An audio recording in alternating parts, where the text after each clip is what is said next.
Une histoire à couper le souffle. Incroyable. Un imam ougandais a été suspendu après avoir découvert que sa femme, depuis 2 semaines, était en effet un homme. Cheikh Mohamed Boutoumba, 27 ans, a déclaré que la mariée ne s'est pas déshabillée pendant qu'ils étaient en chambre. Incroyable. Donc, Cheikh Mohamed Boutoumba a découvert la vérité lorsque sa femme a été surprise en train de voler la télévision d'un voisin. Elle a été fouillée par la police. Le voleur a reconnu plus tard avoir prétendu être une femme afin de pouvoir épouser l'imam et de voler son argent, ont rapporté des médias locaux de Kaunga. Ça se passe en Ouganda. Incroyable. Choqué, Boutoumba a été suspendu de ses fonctions de religieux à la mosquée pendant qu'une enquête est en cours. C'est-à-dire, on l'a suspendu. Pourquoi on l'a suspendu? On a suspendu le pauvre, pourquoi? On l'a suspendu certainement parce qu'on a pensé qu'il a fait ça avec... il a fait le truc là avec sa femme qui est homme. Donc, le monsieur épouse une femme, pensant que c'est une femme, mais en réalité réalise que c'est un homme, après avoir été fouillé. Il affirme qu'il n'avait pas été intime avec sa femme depuis le mariage. Il faut dire la vérité. 2 semaines, vous n'avez rien fait, en tout cas. C'est trop fort, hein? 2 semaines auparavant, parce qu'elle lui avait dit qu'elle avait ses règles. Les règles de 2 semaines. Boutoumba déclarait qu'il pensait avoir épousé une femme appelée Swabula Nakubera lorsqu'ils se sont mariés, lors de la cérémonie islamique traditionnelle en décembre. Sa véritable identité a été révélée lorsqu'elle était arrêtée pour vol d'un téléviseur des voisins et des vêtements. Une policière qui a effectué la fouille corporelle du suspect pendant qu'elle pensait qu'il s'agissait d'une femme. C'est là qu'elle a découvert qu'il s'agissait en effet d'un homme. C'est incroyable. Moi, je me demande comment on épouse un homme sans le... Bon, je pourrais comprendre si on vit en Thaïlande. Vous savez, en Thaïlande, là-bas, c'est... les femmes thaïlandaises... Moi, les femmes thaïlandaises, merci.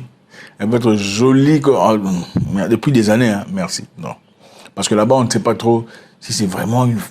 Enfin, il y a une grande confusion. Mais bon, en Ouganda, tu épouses une femme qui met l'hijab, une religieuse. Évidemment, on l'a épousé, un imam a épousé le monsieur parce que...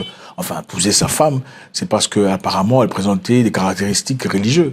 Hein, évidemment, pour soutenir son travail. Et il se dit, bon, voilà, en épousant cette femme, on sera bien, on sera, voilà, dans la religion et tout le bazar. Et comme on respecte les normes, il n'y aura pas d'activité intime.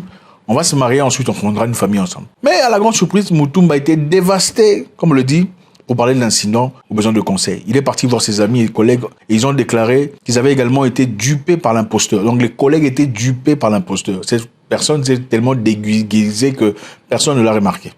Généralement en hijab. Amissi Kubunga, qui travaille également à la mosquée, a déclaré qu'il avait une voix douce.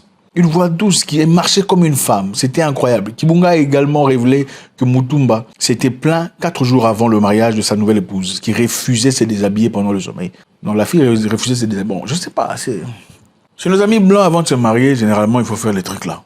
Pas seulement faire le truc là. Bon, s'assurer d'abord que ça fonctionne, que vous êtes compatibles et tout le bazar. Est-ce que c'est mauvais? Bon, c'est vrai, on veut respecter la religion et tout ça. Mais est-ce que c'est vraiment mauvais de faire les trucs là avant de se lancer ou de cohabiter au moins, de vivre ensemble pour être sûr et certain? On a eu une discussion récemment ici.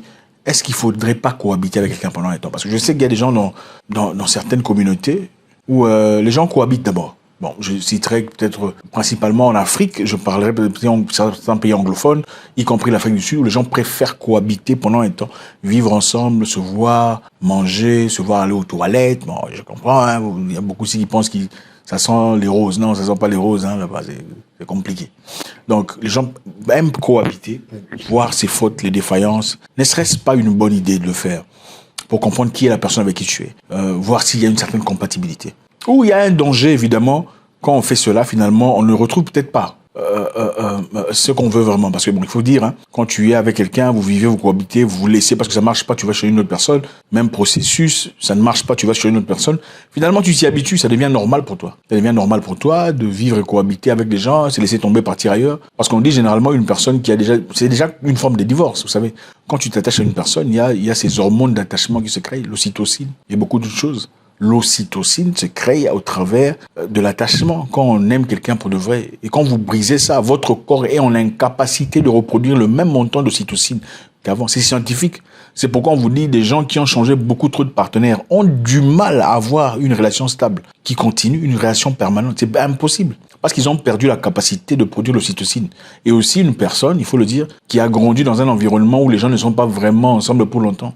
C'est-à-dire généralement les femmes qui sont, ou les hommes issus des familles où les parents sont séparés, issus des familles où les membres de famille sont divorcés, c'est normalisé. C'est-à-dire, bon, ok, bon, mon père a vécu seul, c'est normal. Ou mon frère aussi a divorcé, c'est normal. Ma soeur, bon, écoutez, non, on perd cette capacité, bonding capacité, c'est scientifique.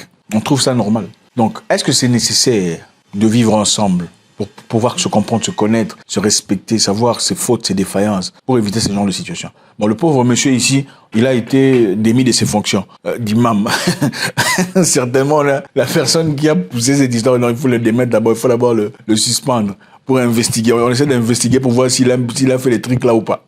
Comment on peut être avec quelqu'un qui est un homme, qui se déguise au point où tu ne comprends pas? Jusqu'au point, 2 semaines après le mariage, c'est incroyable. Non. Deuxièmement, le gars était un voleur. C'était un voleur. On l'a attrapé. On l'a attrapé en train de voler chez le voisin. Il voulait voler la télévision et autres. Quand on l'a attrapé, après l'avoir attrapé, pendant qu'on fouillait, parce que certainement on a dit que c'était une femme, on l'a attrapé avec son hijab. Quand on était en train de fouiller la personne, pensant que c'était une femme pour l'incarcérer, c'est là qu'on a découvert, c'est la femme qui a fouillé qui a découvert, mais ça, c'est pas une femme, c'est un homme.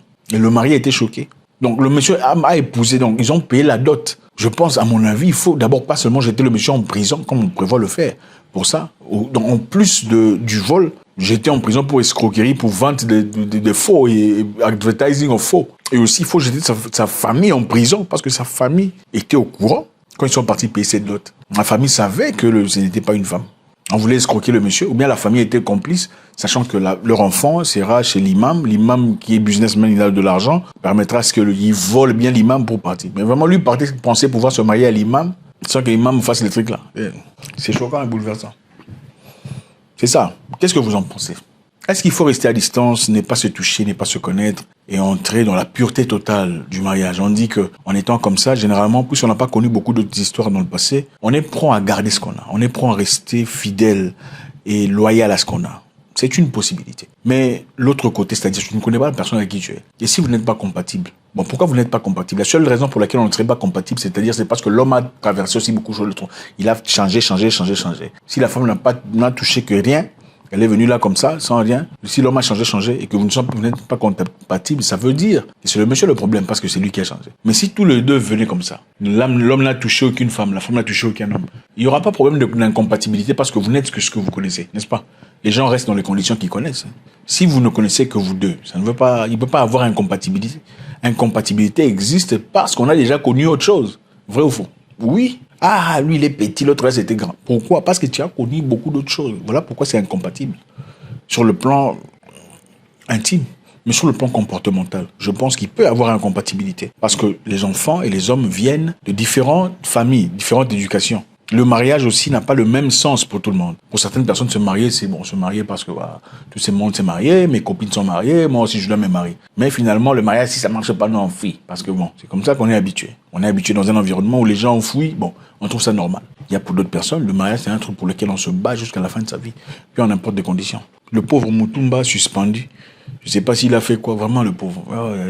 Vit avec une femme qui te dit j'ai mes règles pendant 2 semaines. Bon, je sais pas, c'est difficile. Voilà pourquoi je pense que le conseil des imams en Ouganda dit non. Est-ce que le monsieur là peut rester comme ça pendant 2 semaines? Il va suyer tout le monde si on le laissait. Donc il faut le suspendre un peu. C'est quand même intéressant de voir. Faites-nous savoir ce que vous en pensez. Est-ce qu'il faut rester pur? Est-ce qu'il faut se regarder à distance? Ou peut-être se rapprocher, vivre ensemble pendant un temps, en dépit des difficultés ou des normes ou des règles de nos sociétés. Vivre ensemble pour se connaître. Parce que les gens vous vendent un peu l'image de ce qu'ils sont pas. C'est ça. Tu vas rencontrer des gentils comme pas possible. Quand tu vis avec, tu es choqué. Tu dis, mais ça, c'est un mec ou une femme. Les gens sont comme ça. Mais bon, il faut aussi dire qu'on ne peut pas comprendre quelqu'un en très peu de temps. Il faut du temps pour commencer à comprendre les gens. Merci.